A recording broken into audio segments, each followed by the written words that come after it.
from the 6. Look at what we did. Yeah, be quiet, I'm doing a toast. For niggas that don't really do shit, I swear I be doing the most. Stop worrying about whoever's next. I am just worried about my mama worrying less. I think I'm famous enough, I don't need any more press. I am convinced I'm the only one left that's still doing this shit, man. Yes, sir. It's your boy Famous Enough. And I am the voice of the Pro-Am. Wow. I really haven't did that intro in a long time. A long time. But you know, I want to get back into this grind. I want to get back to my roots. I want to get back to just being a part of the community. And what better way to do that than jump back on YouTube? And I think the best way was to jump back into like a Q&A. I posted a link on, not posted a link, what I'm talking about. I posted a tweet on Twitter asking for you guys to send me questions and I'll answer some of them. I picked the best ones that I felt like that more people would want to know about a little bit. And we'll go from there. The first question, I decided to make the first question a hard question, and it's by Champ2K. He asks, what happened to Heat Check Gaming this year? Close games. We had, during the season, within the season, we had 4 games that were determined by 5 points or less. In tournaments, we had 4 games that were determined by 4 points or less. So it's close games, man. Like, we go into a game plan. We go into a game with a certain game plan, and a lot of times we didn't really execute that game plan. We kind of got away from it, or we'll start winning the game, and then we'll kind of get away from what got us there, and that's where we end up where we at now. I think right now, by the time I'm filming this, we're 4-8. So, excuse me, 4-8. So that's basically what happened. You know, it was all about the game plan. I did do a Periscope earlier today from before this filming, and it kind of explained how I felt about the process of the way that the draft went.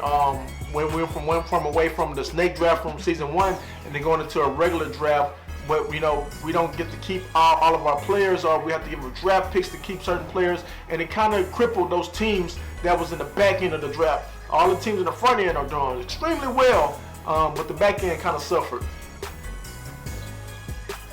Next question is by Cream. Cash rules everything around me. Yeah, Cream. He asks, is the preparation for you and the team different coming off a win rather than it coming off a loss? Last year in season 1, no matter if it was a win or lose, win or loss, however you want to word it. If it was a WRL, let's say that. If it was a WRL, our preparation stayed the same. You know, we come back to Miami, we watch the games, whether win or lose, because you know every win is not perfect. But this year, I kind of got away from that.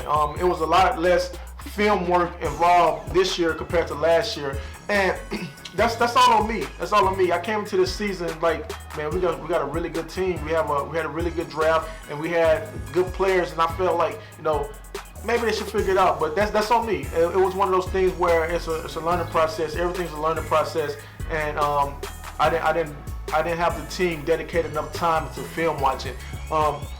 It got to the point where, you know, last year it got to the point we watched so much film last year that it got to the point that Drop Off and Majestic, they would watch film on their own, figure stuff out. They would figure stuff out themselves that I hadn't even noticed, and I was kind of hoping for the same thing this year. And you know, Drop Off towards the end, he would start watching film and you know, he was noticing tendencies, this, that, and the third. But we didn't get that full effort from everybody, and I didn't push that around that culture. So that's on me.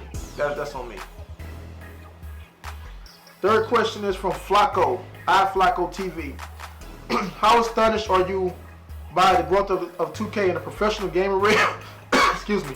How astonished are you by the growth of 2K in the professional gaming realm, from YouTube vids of Come Prime all the way to the league? Crazy. The growth of where we at, 'cause we're such a small niche community, and the growth from where I was going from just, you know, MPBA and WR tournaments to this is crazy. When I came into the scene, you know, I didn't really know about MPBA or nothing like that. I didn't know about the Facebook group or nothing like that. And as I started getting more into, you know, games and teams and stuff like that, I kind of stumbled upon MPBA. And then that's when I wanted to know more about Kurt and LT, and Kurt, LT, and Rico, because Rico was such a vibrant part of MPBA as it was coming up. So we kind of just came together, and you know, we formed this brotherhood, and we was like, hey, let's just take this as far as it can go. And then, you know, we ran into Comp and Frank, along the way, and you know, all these guys just became my brothers. They seriously became my brothers. You know, when stuff not going right on my team or their teams, you know, we talk to each other. You know, we kind of pick each other's brain on how they will handle, how each person will handle different situations. So, you know, the growth is tremendous, and you know, all parties involved are such a big part of it. Moving along. Oh, Justice asks, what changed after your daughter came into your life? Everything, flat out everything. Before I had my daughter, I was living crazy. I could have the last $150 in my pocket, and I go buy shoes with that. I go buy shoes with that, knowing that payday is like 10 days away, you know. And that was just me living life on the edge. And I was like, I'll figure it out. Daughter came along, and I was like, I can't do that no more. So it made me grow up. It made me grow up a lot. My daughter is everything. Everybody that knows me, that I do everything for my daughter. Like this right here, what I'm doing right now is for my daughter. Me being a coach and general manager of Heat Check Gaming is for my daughter. Everything is for my daughter, and because that little girl, she don't know she don't know what it's like to not have something, money for something. She don't understand that, and I don't want her to ever have to understand that, have to go through that. So everything I do, anything is for my daughter. Phone locked on me. Next question is by Underrated Gold. My dog Eli. Where does your name come from? Initially, Famous. I'm big into cameras and photography, right? And initially, the concept for Famous Enough was supposed to be me having like this photography company that makes your events bigger than life. Say for instance, if somebody would have booked me as Famous Enough back then, it would have been like me coming out with 3 or 4 different people with cameras and making you feel like a superstar, making you feel like you are, like you that person, you're that, you know. So many camera flashes, that and the third, and that's supposed to be Famous Enough. As I got into 2K, you know, I decided to take that concept and put it into 2K, where everything you do is good enough. You know, you don't have to be the best at this, the best at that. If you're putting your all into it, then you're good enough being you. And that's where it came from. It was never supposed to be my name. It was more supposed to be the name of my company. But everybody just started calling me Famous Enough, so I ran with it, and it's living up to the hype. I love the name. Fleetboy Irvin asks, how you find true effort to do what you do in life? How can you see your path in a clear view and knowing that you headed in that direction in life, and where does the love come? First off, the love from any of this comes from my love for Pro-Am. I just love the mode.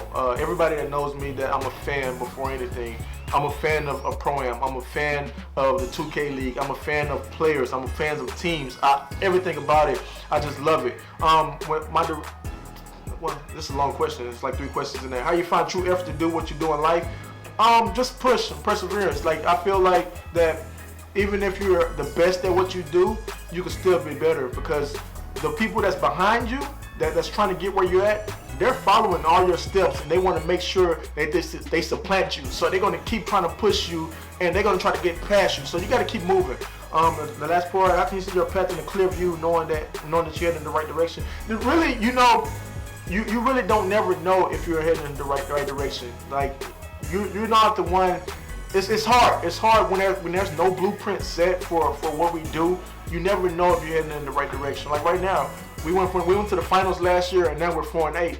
Could you say that I'm heading in the right direction, or I'm moving backwards? But in my mind, I'm heading in the right direction because I'm pushing Heat Check Gaming. I'm pushing this brand to something to something bigger. You know, that's the biggest thing, is that long as you and the people above you feel like this direction is going the right way, then you're on the right path. Francis OKC. First off, Francis OKC. Francis is one of the social media heads for the 2K League. He's a great guy. I love Francis to death. He asks, what should NBA 2K League players be doing to build their personal brands? That's a good question. I think the biggest thing that players can do is be personable. Make your stuff available. Those 2 small things mean so much to people that's trying to come up, so much to fans that's in the stands, because now we having a lot of kids that's coming out and trying to be a part and watch the games and stuff. just make yourself available. Introduce yourself. You know, those small things will stick in a kid's head for so long. Or small things will stick in a potential draftees or people that's trying to go for the league. That was sticking in their head a long time. When I was coming up, I never got too high. I never made myself feel like I was too high or too big to respond to somebody. I always feel like that if I just take 2 minutes, not even 2 minutes, a minute out of my day to respond to somebody and give them positive feedback, it'll push them in the right direction, and they will forever remember me in that moment. So just be personable. You got to be personal. You got to be able to talk to people. OFAB from the Celtics crossover gaming asks, if 2K League ended tomorrow, what would you do next? Want to accomplish next? I honestly don't know. That's such a good question that I have no idea, because I'm so invested in growing this league and growing my team that I haven't thought about what's next. I think that's one of those things that, you know, you really have to sit down and put a plan together and think about what's next. But right now, I haven't even reached that point where I'm like, oh my God, I need to start thinking about what's next, because I feel like this league is just going to keep growing and growing and growing. And as far as I'm concerned, I'm going to try to be a part of it as long as I can. MLG Tech Tuck, the coach for the Bucks game, and asks, thoughts on being able to sub a 6-man in mid-game or at any point? I think that's one of those things that would add a different element to game planning, a different element to strategy. But you got to look at it from the logistics side of it. How would they do it? Would they say, would a 6-man pick a certain position and archetype, and that'd be the only spot that he can sub in at, or would he pick a position and archetype for all 5 and then be able to, you know, those are the type of things you got to think about when you ask those type of things, or take that to the league and say, hey, let's try to sub a 6-man in, but you got to figure out how you're going to go about this. I'm all for any changes that's going to increase game plan and strategy. So I'm all for it, but you got to think about the other parts of it as well.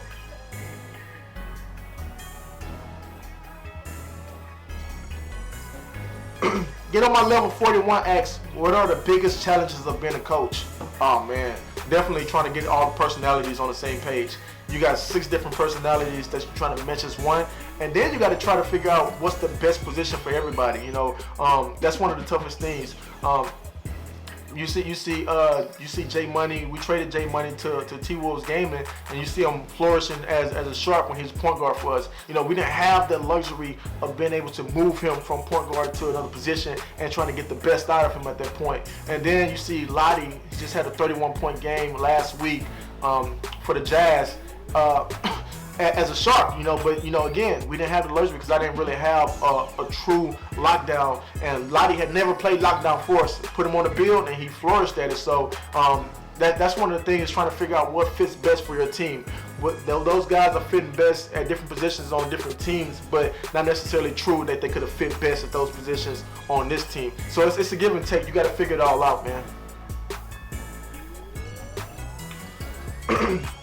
Your boy Vic asks, as the 2K League grows, do you see the base salary growing like substantially, 6 figures? Of course. Like anytime anything keeps growing, that everything's going to increase. You know, as long as there's money coming in and it's going in the right direction, it's going to always keep going up.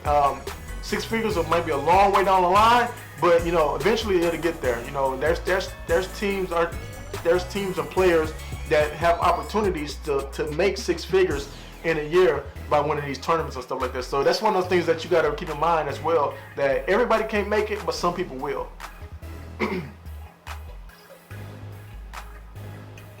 Glenn Ratty asks, how far do you see the league going? 2 years in, we haven't stopped yet. I say it keep going as long as it can. You know, I'm not gonna say it's gonna stop here, or keep going. But 2 years in, baby, and we still going. So we already looking forward to year 3. Cheese_24K asks, what would you recommend for people playing post-draft waiting for 2K20 to come out? Just refine your craft. I think that's the biggest thing that you can do, is just try to find what you're missing in your game and improve it. There's no set rules on how to handle how you should do post-draft. I think you just refine your game. Just try to get better and better and improve. A lot of times, people say there's exploits in this 2K that won't be in this other 2K, but a lot of times they kind of carry over. They kind of carry over. There may be some leeway there and there. So you got to figure out everything about the game while we in this stage right now, like right in the summertime, and try to improve upon it as we go towards 2K20. So just refine your game for sure. All right, last question I have is from Obi-Wan Uno. He asks, what were your key focus points for making it to the league as well as keeping your position going forward? Just proving that I had something that I had a selling point, something that I could sell to a team, something that I could say, I can do this that nobody else can do, or I have this type of knowledge. That was my main thing is proving how knowledgeable I am about the community and about the game. That was my biggest thing. I wasn't somebody back then. I used to always post screenshots and all this, but I was keeping data on a lot of players, and I held on to that data till it became valuable to me. That was my biggest thing. Keeping my position is just growing Heat Check Gaming. It's proven that even on a down season that we have these ups on the other side. That doesn't have to come with gaming. That's one thing that you guys got to remember, that wins and losses isn't everything. It's a small part of it, but you still got to build a brand. You got to keep this brand going, even when you're losing. You got to keep it going and keep it relevant. And I made sure that I built a certain culture here for Heat Check Gaming. It's kind of modeled after the Miami Heat, but it was our own way of doing it. That's all the questions I have right now that I received. That was some of the best. Now I'm not gonna say that's all the questions I received. That was some of the best questions that I received, and I hope to do this video again, probably after the season. And with more questions that you guys and girls throw at me, that I can feel like I can answer so many questions, but I don't want this video to be super long. So on that note right here, I appreciate y'all for checking out my video. So be sure to like, comment, and subscribe to this video. Show me some love. If you know me, but I don't know you, then I guess I'm famous enough.